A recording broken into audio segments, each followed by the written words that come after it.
लाड़काणे में जनौंदर थाणे जी हद ॻोठ नज़र मोहम्मद ॾेथो मिटनि हथियार बंदन फायरिंग करे ॿनीअ ते ॿकरियूं चारींदड़ धनार खे गोलियूं हणी क़तल करे छॾियो, जॾहिं त जवाबदार वाक़े वारे हंध तां फरार थियण में कामयाब थी विया।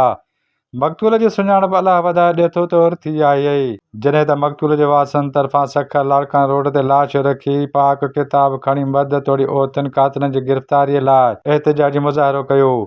इन मौक़े ते मक़तूल जे वारसनि मीडिया सां ॻाल्हाईंदे चयो त असांजे इलाइक़े में ॿिनि बिरादरियुनि में काफ़ी वक़्त खां खूनी तकरार हलंदड़ आहे,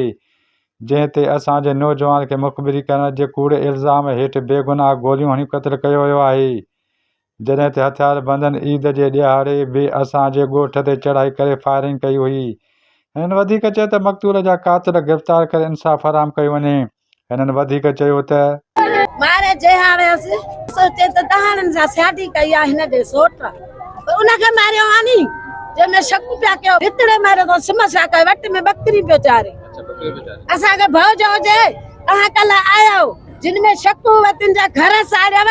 ट्रपड़ खणी विया उन्हनि खे ॿधरायो पुलिस उन्हनि खे मारियो आनी जंहिंमें शक हुआ हिन में शक पहुचायो त हिन जो नंबर साजिद सां ॻाल्हाईंदो हल ॻाल्हाईंदो असांजो टेस्ट कराए असांजो निकिरे त असां वेठा आहियूं असां बकरियुनि चारींदा असांखे भउ हुजे छो चारणा अचे बकरियूं न चारे आनी असांखे भउ न हुयो न